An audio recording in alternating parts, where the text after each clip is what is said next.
Well, we just, we have about 5, 10 minutes of, or maybe 5 minutes of talking about a pretty good subject. Yeah. But might as well introduce myself again. And if this is repeating itself, hey, Yeah. what are you going to do? What are you gonna do? Hey, what are you going to do? Hey, it's a live show. This stuff That's right. happens. These things happen. Well, like I said, I'm Dr. Gabriele Jasper, MD, interventional pain physician, board certified in anesthesiology, from the American Board of Anesthesiology.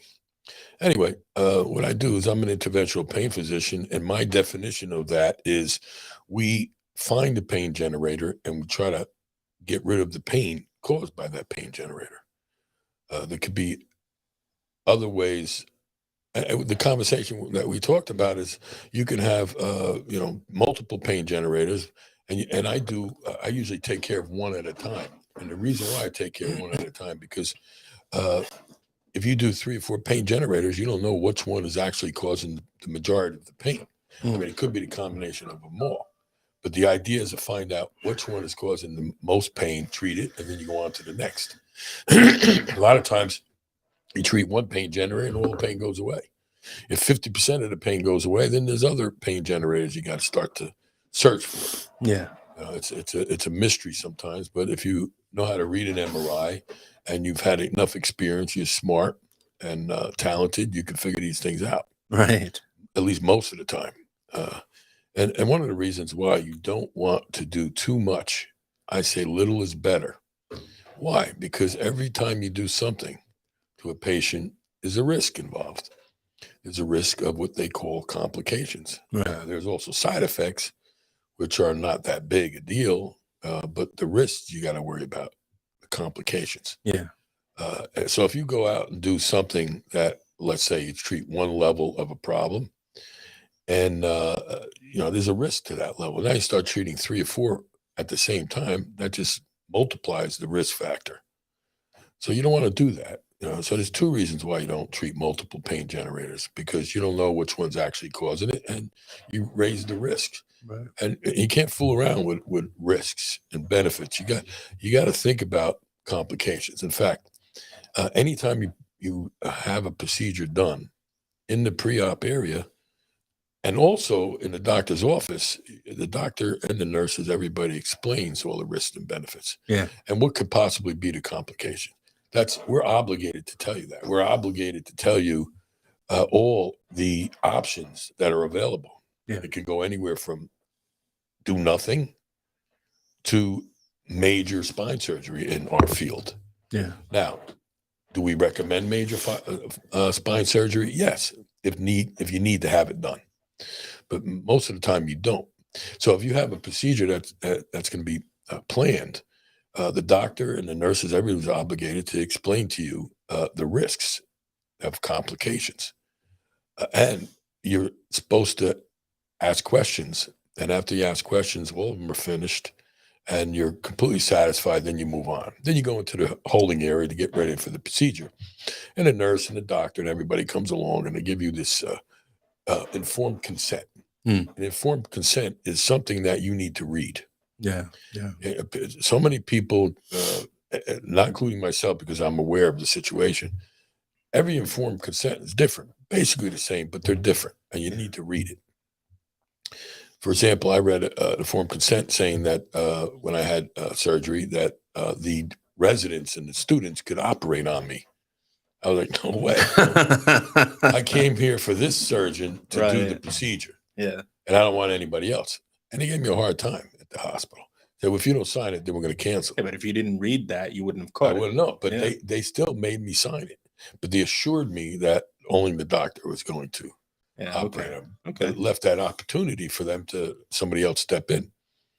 It also says, as far as complications, you can get a complication with something minor, just an injection of some medication, something severe like anaphylactic shock. And if not treated properly, you can die.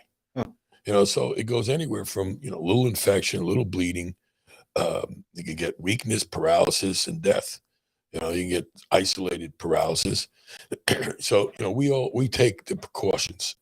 We explain it to you. You got to understand this, but the risks are the benefits outweigh the risks. Otherwise, we will not be doing this procedure. Right. You need to know about it, but you got to make your own decision on whether you want it or not. Now, what do? We do everything to avoid any kind of risk. For example, if I'm going to give an injection in the spine, there's different areas of the spine you can give an injection for different pathologies, different pain generators. Yeah. For example, if I give an injection in the center of the spine, like an intralaminar epidural, and you bleed, you could become paralyzed in that area. So what do? We make sure that the patient is not taking certain types of medications. Anything that would thin the blood. Right. Anywhere from aspirin, Motrin, Aleve, to a strong blood thinner like Plavix, Eloquence, Coumadin. These are the things you got to stop. And each one you have to stop for a certain amount of days. It could be 3 days. It could be 12 hours. It could be a week. A week, yeah. Usually not more than a week. But these need to be stopped before that particular procedure. All blood thinners, the strong blood thinners like Plavix and Coumadin, Eloquence, and all that stuff, needs to be stopped in just about every injection, except maybe certain ones that are very low risk of bleeding. If you do risk, the consequences are virtually zero. But if you bleed in the spine, it can increase the pressure in the center of the spine, could damage the spinal nerves or the spinal cord in itself and paralyze you. Of course, we give the patients post-operative instructions to make sure that any side effects that you feel, for example, all of a sudden you get severe pain down your legs, all of a sudden you get numbness, tingling, and weakness in your legs. These are things that are in the post-op notes, not post-op orders and post-op explanations that we give the patient to look for.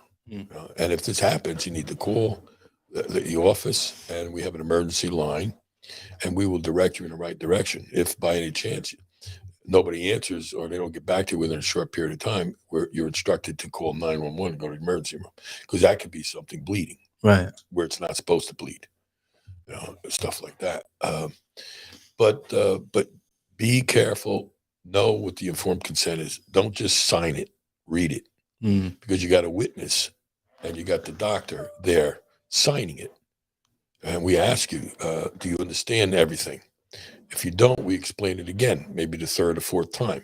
If you still don't understand, then we explain it until you understand it. You're not allowed to have a procedure unless you understand. Sometimes we walk up and say to the patient, so what are you having today? I don't know. Whatever it is to get rid of my pain. If the patient says, because some patients are like that, yeah. Doc, you do whatever you want. You just do it, yeah. Do whatever you want. I trust you. No, it's not like that.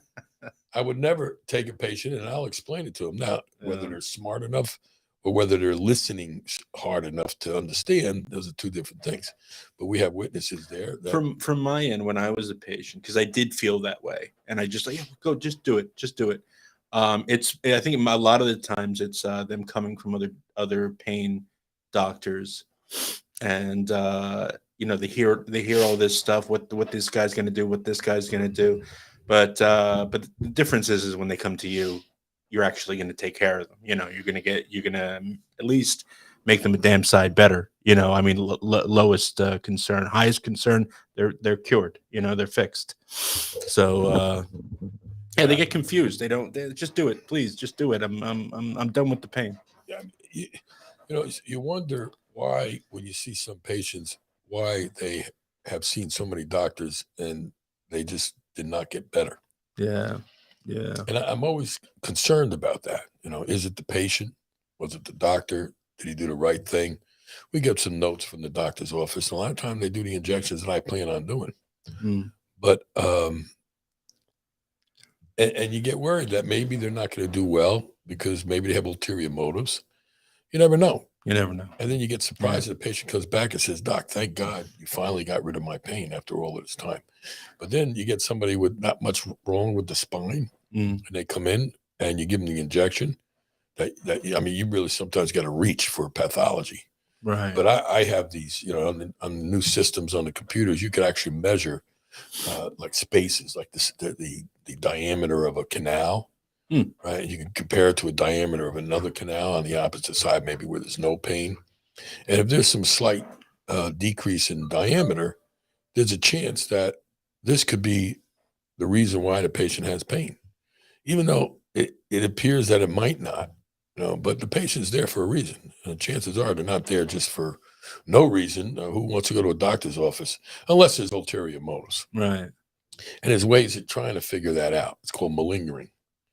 Whether they're suing somebody or they have a malpractice or they have, they slip and fall, motor vehicle accident.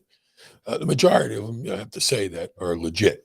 Right. But every once in a while, you get them that aren't legit, and you got to figure that out. And you got to know your limitations. If you're giving somebody injections and they just don't get better for an unknown reason, then it might be something like that. But you can't accuse a patient of being like that. I mean, they train you in residency and medical school. You never accuse a patient of malingering or faking it. No. Because you never know. You never know. Sometimes you just tell them. Say, and I've met people that are like, that deal with pain so differently from what I do. It's almost foreign, like alien to me, just how tender they are with pain. And subjective. Yeah, subjectively. Yeah. People have high thresholds for pains. People have low thresholds. Yeah. So you never know. You never know what the. You got to take that into consideration, and you got to take into consideration when you do an injection, and you ask the patient what percentage of pain is gone.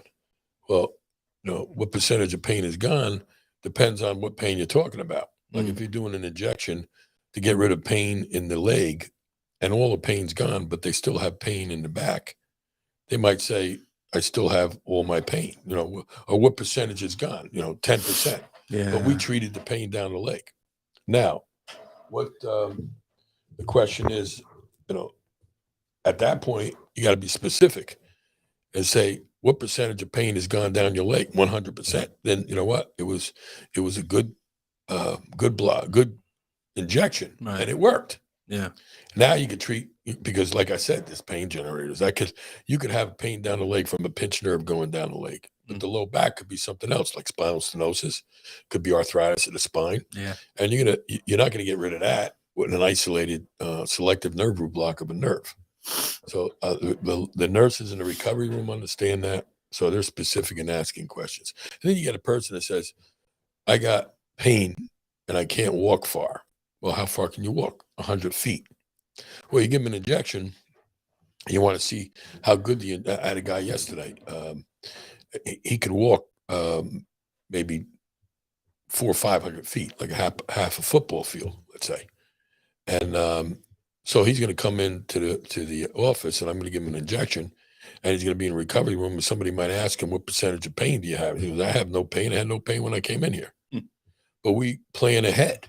And I tell the patient specifically that you're not going to have any pain relief if you sit there because you don't have any pain. So we need to know. So I want you in your mind now, think about it, go home, take a walk, and see how far you have to walk in order to create that pain or reproduce that pain. Oh, yeah. Right. So I tell them specifically, and we write it in the notes, that the patient needs to walk 200-300 yards. So we'll take him outside. I told the guy, I said, listen, I said, do you think you can make it to Roy Rogers from my office, which is a parking lot? Right. It's all the way on the other side of the parking lot. He goes, Ma, I don't think I can make it now without pain. I said, all right, what I want you to do is after the exam, after the injection, I want you with one of the nurses to walk to Roy Rogers. And if you don't have pain by the time you get there, can you get me a chicken sandwich? He goes, if I can make it there, Doc, I'll get you a chicken sandwich. That's awesome. That is awesome. Maybe a chicken thigh. Chicken thighs. Yeah. But, this is how we do it. And you know what? If the patient has no pain, and they knew they were going to have pain, they feel good. And they get reassured that we're on the right track. And we're going to probably get rid of their pain because we found the pain generator. Yeah. Then if it comes right back 2-3 hours later, a week later, 3 weeks later, then we got to go to the next step. And depending on what the problem is, we'll take care of it. Yeah. It could be person has, let's say it's a pinched nerve. We could do endoscopic surgery on them. We could take out the herniation, which, by the way, Tuesday, I did a beautiful endoscopic spine surgery on a patient who was like, he was like 6'3" and weighed about 250 pounds, 270 pounds, big guy. Big guy. And he's a mechanic, and he had severe pain going down his right leg. Right? And we gave him some injections. They didn't work. At the beginning, they were working. But it worked about 6 months. And you get another one. Then it was 3 months, and then it just didn't work anymore. So, looking at the MRI, I could see that he had the canal where the nerve came out of the spine to go down that leg was compressed by bone spurs. It was compressed by a little herniated disc and just swelling of some of the joints in there and some ligament. It was getting pretty much crushed to the point where the nerve was viable because he still had tremendous pain. So I went in there endoscopically. It took maybe 35 minutes. But I could see on the direct visualization, and I videotaped this. And Michelle's got to download it. But it's a beautiful didactic. In fact, I'm going to put this on YouTube. We got to edit it, you and I. Oh, yeah, that's what we're going to do. Yeah. What I want to do is I want to actually narrate it. I Mhm. want to be able to put arrows to identify. There's a lot of surgeons throughout the world that before they do surgery, or the ones that are just learning how to do this, they review my videos and other videos from other doctors that know what they're doing. And they catch on with the anatomy. So if you see this enough times, you're going to understand and be able to identify structures. Yeah. Because you have to be able to identify structures. For example, I went in there and I saw that he had a bulging herniated disc coming out of the disc itself. I took that out, and then I moved the camera to see where the nerve is, and I could see that the nerve was getting pinched by a bone spur coming off of. Anybody listening knows the anatomy a little bit, coming off the end plate of the inferior end plate of that vertebral body, which was L4. Well, and it was actually soft bone, but it was enough to push and tent the nerve up against another bony structure. I had a specific type of forceps, the graspers that have little biters on it. You can bite the bone. You bite the bone, you peel it off little teeny chunks, and it wasn't that strong, the bone. It wasn't that hard.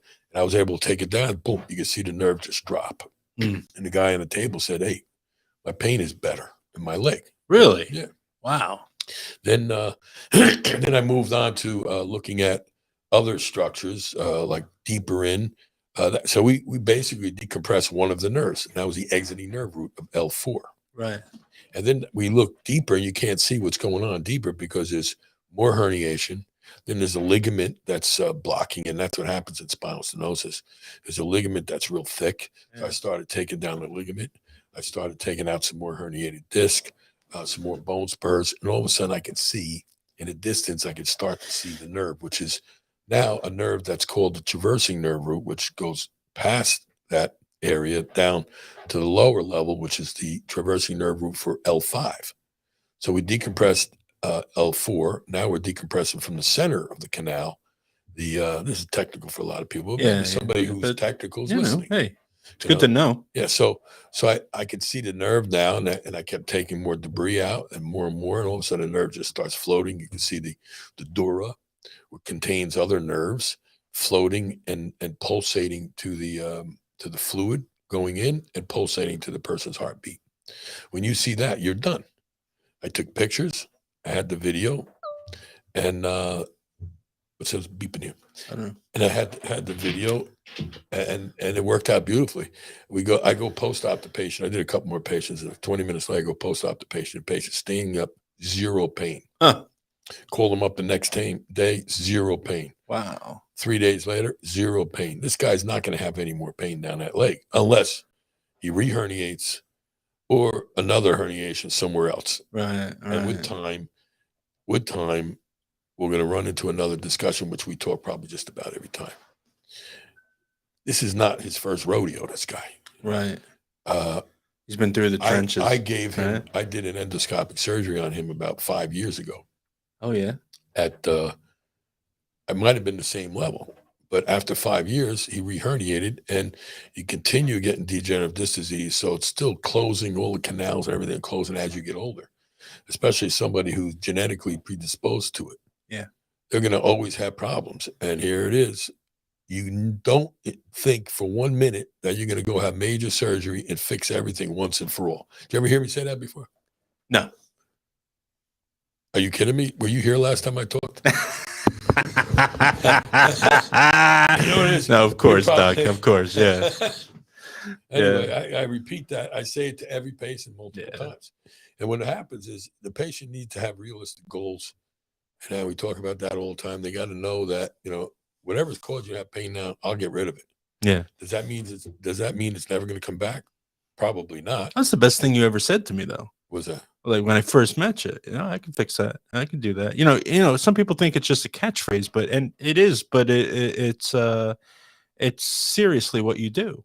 I usually fix that pain generator for that time. Sure. And you got to understand that. People say I don't want a Band-Aid. Well, guess what? It's not a Band-Aid. You're actually getting rid of that pain generator. Yeah. Will it come back down the road? Most likely it will, but not that particular pain generator, maybe another one. Yeah. That one's gone. It can create its own pain generator similar to the one we just removed, because it's bad spine, just like a bad knee, bad shoulder, bad whatever it is, degenerative disc disease, degenerative joint disease, degenerative whatever you got, is a progressive disease. It gets worse and worse and worse. There's no magic wand. It's going to stop the aging process, stop the genetic predisposition of getting it again. Right. Well, I can't say that word. Predisposition. Yeah. Came out good the first time. It did. It was fantastic the first time, Doc. You know why I'll never be a philanthropist? 2 reasons. Why? Because I'll probably never have enough money. Number 2, because I still can't pronounce that word. Right. Can you pronounce that word? Philanthropist. That's not bad. Yeah. Philanthropist. Yeah. Yeah. I never knew what a philanthropist was. They're very giving with their money, but afterwards it kind of rubs them raw. A philanthropist. Well, especially when you run out of money to be given away. I got very depressed a couple of weeks ago. Did you? Yeah, it was bad. When I found out that I didn't win the lottery. In fact, I went like 4 or 5 days. I wasn't going to buy the ticket. Yeah. It was like $2 billion. That's crazy. It was $2 billion. And I refused to buy the ticket because I think it's ridiculous that they take $1 billion away from you and you only go home with $1 billion. Right. Doesn't that sound a little unfair? Yeah, it does. And another thing, I'd like somebody maybe to call in. We'll give the numbers. Where the hell does that money go? That other $1 billion, where does it go? If you guys want to call in today, the phone number is 732-237-4949. That's 732-237-4949. They talk about, the state, everything's going to take the money. You could either take it over a 30-year period, right, which would make me like 97 years old, or you could take it all lump sum and they take half the money back. Well, I don't back. They won't. It goes somewhere. I guess it's taxes, right? Income taxes. But we want to know specifically where that goes. They should have a specific area where it should go to help, people, to help the United States somehow. Mm-hmm. Because that's a lot of money that could help people, $1 billion? Yeah. Yeah. I'm sure if somebody knows where, tax dollar goes, right, that's where it's going. But, talk publicly about it because some people just don't know. Yeah. Meantime, the roads are still messed up. I can get political about this, but I'm not gonna. I got that the next hour. We're not here to get political. I got the next hour with that. Yeah. But I was so depressed. I did it twice and I lost twice. Yeah, they say you got to be in it to win it. But, however, I did win. But I got that new app where you scan it on the phone. Yeah. I won $12. Did you really? Yeah. Far cry from $2 billion, but what are you going to do? Yeah, but still, what are you going to do? You do it enough times. I guess by the time you're dead, you might get like 100,000. Some people go in there and they buy like 500 tickets. Right. Like they got a better chance to win. Now you buy one ticket. On those rub-offs, I knew a guy who would just blow his whole paycheck, get a whole roll of the rub-offs, and it didn't win a thing. We were laughing at him in the diner. Well, some people actually win. They do enough of them, they're going to win. But they'll win.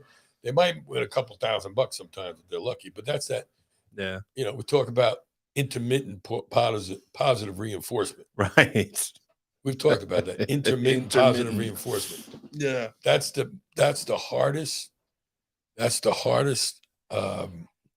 What's the word? Addiction that you could break. Oh yeah. Intermittent positive reinforcement, and that's what they base gambling on.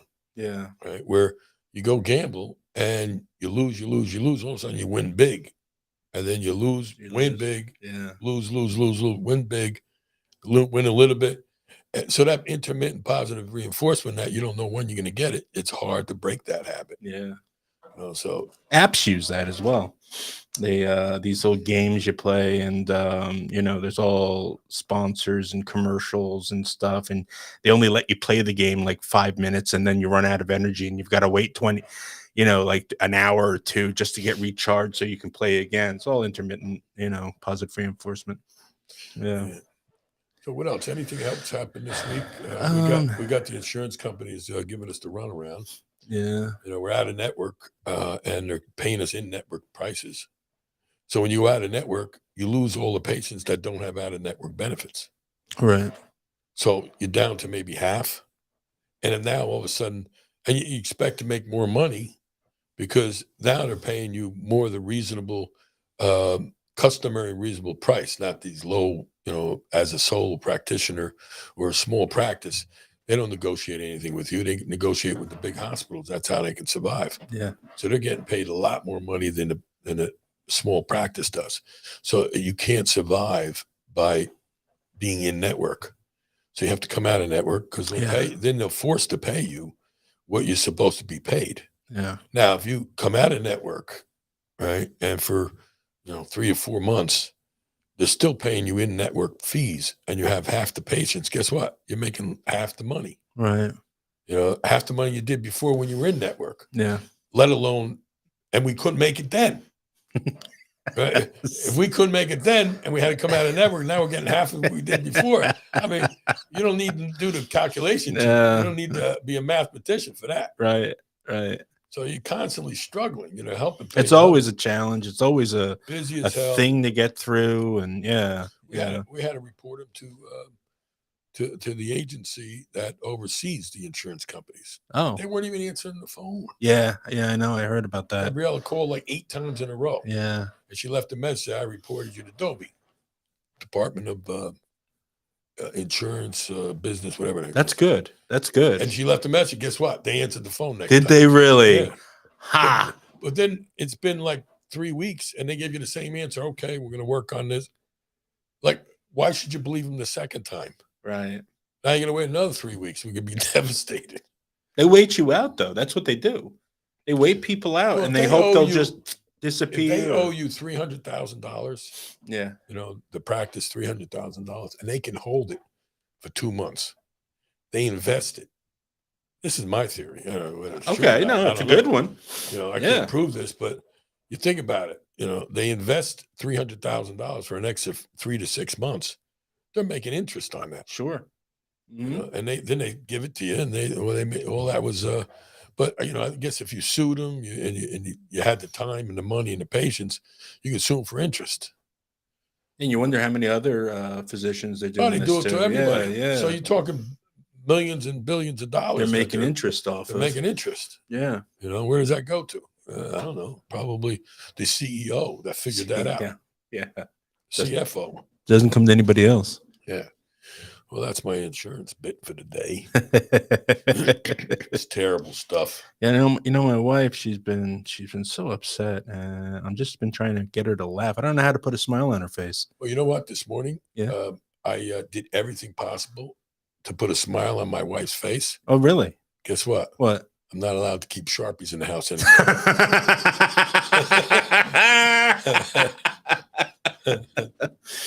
Oh, that did not even sound rehearsed. Hey, I remembered that one. I actually saw that one on Facebook. I had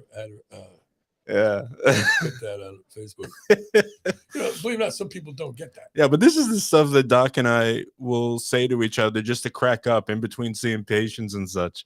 Yeah, just having a nice laugh. So we got to talk about that. Yeah. Oh Anyway, man. so if anybody has pain, you can call the office at Yeah. 732-262-0700. It's right up on the screen right now. We could help you. I mean, you can ask questions. Even the front desk people will answer some pretty detailed questions about how we can help you.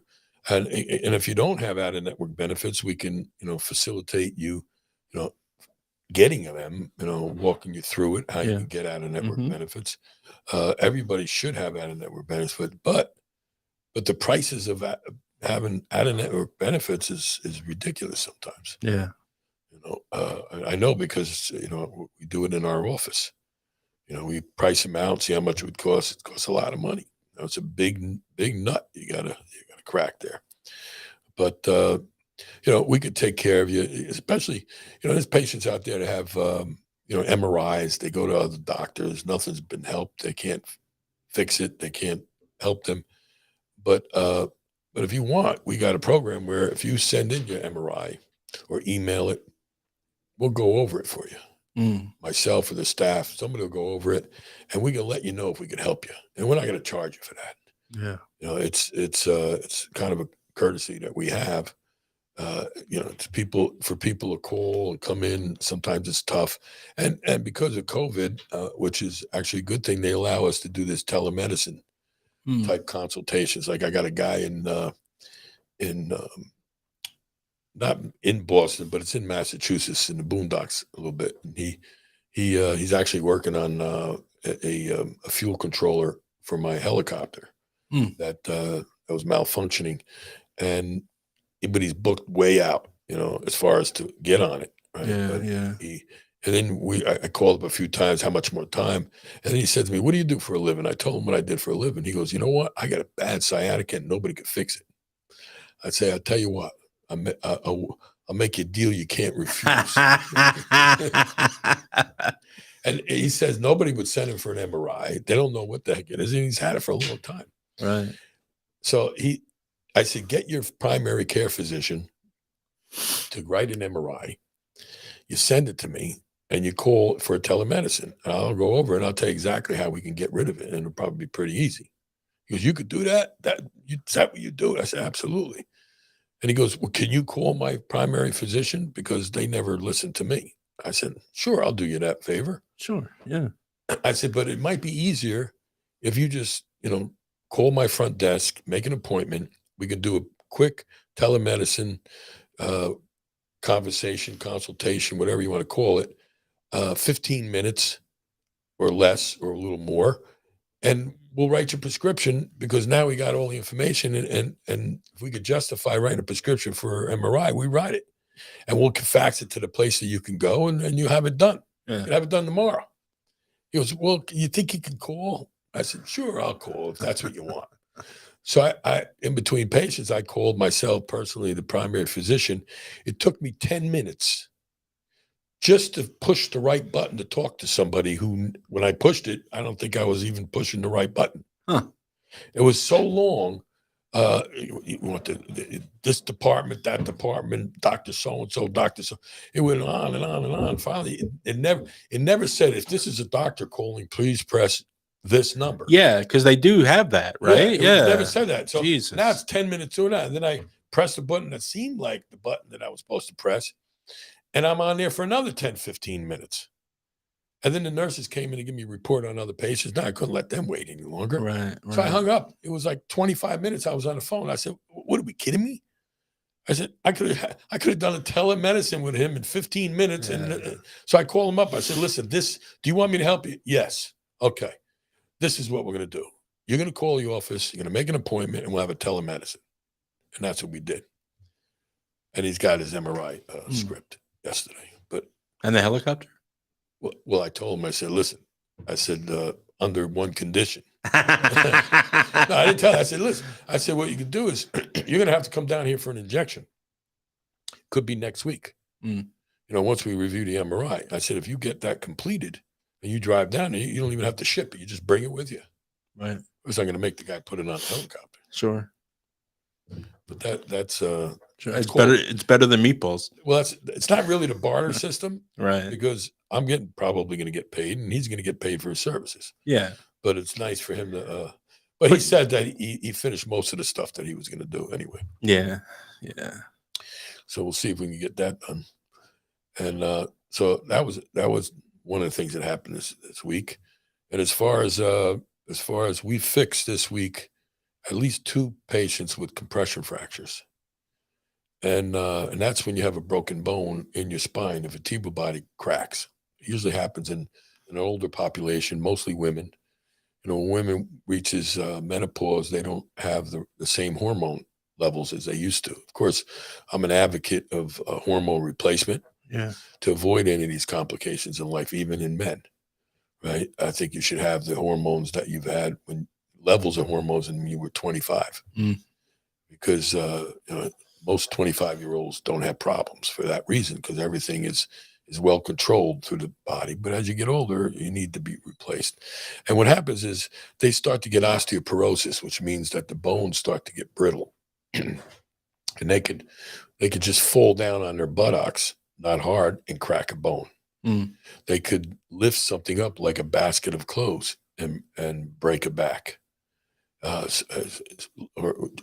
sometimes just move a certain way. Yeah. But usually there's a trauma involved. But when you get old enough and with enough osteoporosis, it doesn't take much. You can cough. I had a patient that coughed and got 2 compression fractures. Yeah. And they come in the office, they can't cough, they can't sneeze, they can't laugh, they can barely breathe.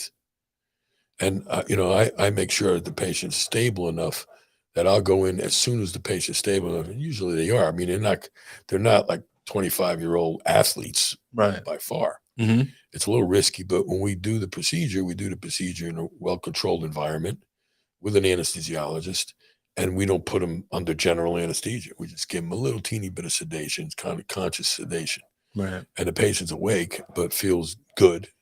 They don't have any more anxiety because of the medication. They technically don't have any memory, so they don't remember it because we give them medication for that. And we give them a little medication for pain, just to blunt any type of pain stimuli. And it takes a very short period of time to do it. And both of them came off the table pain-free. That's great. And in fact, when I told that joke that we told today, and she started laughing, and her I think it was her son said she couldn't even breathe. Now she's laughing with no pain. That's the reward that everybody gets. But you had another patient come in, and she says this. I'll be her, and you're you. She says, "Doctor," she says, "Oh my God, they amputated my toe." Oh yeah, that's right. She was, "Doc," I said, "Anything happened?" I said, anything happened recently that I got to know about?" "Yeah, a couple of weeks ago they amputated my toe." And I said, "Well, did they call a tow truck?" It's like the goofiest joke, but she started laughing like laughed and laughed. That took her out of herself, man. That's fantastic. She didn't expect that. And that's one of my famous lines. Yeah. One time I was racing, and I was in between races, and it was a warm day, and they were working on my car, and I had a pair of flip-flops, which you probably shouldn't be, walking around the area of the mechanics in the car and everything's things around with like flip-flops and open toes. Right. Well, I walked close to the car, and my big toe got caught in between a carbon fiber piece of material, and as I was stepping down, and it ripped my toe right in half. Oh yeah. And it was like, I just screamed, and I looked up, and the guy standing in front of me was, "Oh my God, what are we going to do?" And I said, "Call a tow truck." I mean, I was in a lot of pain, and I said that. At first, the guy was looked at me like I was crazy, but everybody else started laughing. You really, what do we do? You never know what you're going to say. You really don't. Tow truck. I feel bad for the nurses and the technicians at work. They keep hearing the same old jokes. But the good ones, though, some of them beg retelling, I see sometimes 20, 25, 30, 40 patients a day. And some of them come in, they know I like jokes, and they'll give me a joke. Yeah. And I got to give them a joke. And it's any given time, the nurse could hear the same joke 5 or 6 times in one day. Right. So it gets a little monotonous for them. yeah. But Nicole, Nicole can hear a joke 20 times and she still laughs at it. Yeah, she's good with that. Yeah, she's a good audience. She is a good audience. Yeah. She was a diehard. Well, Michelle, everybody is, but Mm. particularly, I got to put a word out for Nicole that she had to go to a party on was it Thursday, Oh yeah. and she had to be out of there by 5:15, and about an hour and a half before, she goes, "I got to be out of there," and it was a lot of patients. Oh wow. And with that, I said, "Well, let's try to get done." Mm. Right? And there was no fooling around, not much talking. We just went one after another, very efficiently, and it was 5:15, and we had like 2 patients left. But she was a diehard. She stayed there for those 2 patients. Oh, that's great. Otherwise, Michelle would have had to work the C-arm, and that would Yeah. have blown my brains out. Michelle, I know you're probably listening. I was just kidding there. But yeah, so we got a good team. Everybody works hard. The people who don't work hard don't work there anymore. Yeah. You know, that's what it comes down to. Yeah. You know, you feel bad sometimes. You got to let people go, but this place has got to run efficiently. You got to build a good team. You know, that's it. That's what it's all about. Because it's not for you; it's for the patients. You know, patients. Yeah. And make sure it continues to run well. You know? Yeah. But yeah, so like I said, I do all the basic injections for pain, interventional pain, right? Can't let that stuff go because you need that as a prerequisite of some of the procedures that you need to do to finalize and to actually fix the patient. Yeah. You know, and you know, the word fix the patient, like you said before, you know, any teacher in residency and fellowship training, or any type of courses that you take as far as continuing medical education, that you can't fix people. Yeah. Usually can't fix them. But we use that terminology because, like we said earlier in the show, that we fix, a lot of times we fix that pain generator. Yeah. And, you know, without repeating it, and it is kind of a, you know, a joke, you know, that we say it's our, what would you call it? When we say I can fix that. Oh, catchphrase. Yeah. A catchphrase. It's a catchphrase. Yeah. It sounds pretty cool. And most of the time it's true. We can't fix the whole back, you know, but we could fix certain things. We love your catchphrases though, because you've earned them. The ones that you use. I mean, you know, a man's got to know his limitations. Those aren't mine. That's Dirty Harry. Yeah, Dirty Clint Eastwood. Yeah. But it's true. You got to know your limitations. If you don't, you're going to get in trouble. Yeah. You know, you can't be a cowboy. That's true. You know, and could you believe those Dirty Harry movies would never be able to be made today? Why not? Oh, just the vernacular, just the things, you know, because people today have that presentism where they expect you to have understood what today is back then, you know. So a lot of these classic movies that you and I love, and a lot of people do, wouldn't be made today. You know, like Blazing Saddles, especially Blazing Saddles. Yeah. Mel Brooks. You have to be able to laugh at yourself. That's the thing, you know. Yeah. I mean, it was pretty easier to get along with everybody in the 70s than it is today. That's ridiculous. Yeah. But that's politics. That's stuff that, you know, negativity. I don't like to talk about negativity. Yeah. I like to talk about how we can make patients feel better. You can reach us on. You can email us. What's the email? Definitely. You can go to jaspermd.com. There's lots of little they're called like ninja scripts, but you can fill out exactly what's wrong with you, and then send it, and then all those emails come to me and to Dr. Skoblar. And the cool thing about it now is, you know, Dr. Jasper has Dr. Skoblar with him, and Dr. Skoblar will call you back. You know, that's the cool thing. Like you're going to get a doctor on the phone, and he will talk to you about your pain and what can be done for you.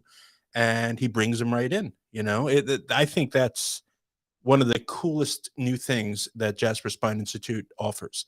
So if you do contact us through our website at jaspermd.com, you're going to get a call from Dr. Skoblar, and he's going to see what you can do. what he can do for you. That's one thing unique about our practice. If Yeah. somebody's in pain, you're going to come in right away. Oh, sure. Yeah. Yeah. And we talk about it. We talk about it on the radio. We talk about it on the podcast. Yeah. We talk about it on the newspaper advertisement on cable TV. Yeah. You know, we talk about the fact that if you're in pain, you're coming in. Yeah. And we get quite a few patients that when they come in, I try not to be offended by it, but you get quite a few patients that come in and say, well, how did you find out about it? Well, you know, I had an appointment with Dr. So-and-so, a pain doctor, and I can't go for 2 months.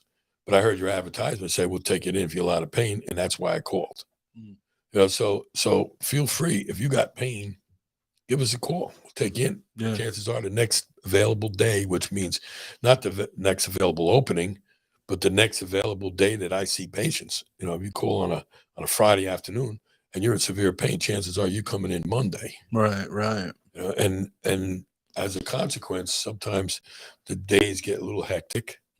But I just can't see letting patients sit there for days and weeks in pain. Yeah. When you can get rid of it pretty quickly.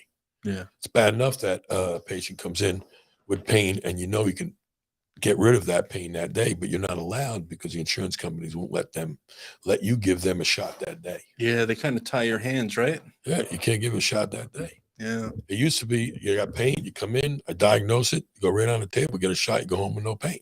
Yeah. Those days are over. You know, I don't know why, you know, what the rationale behind that is.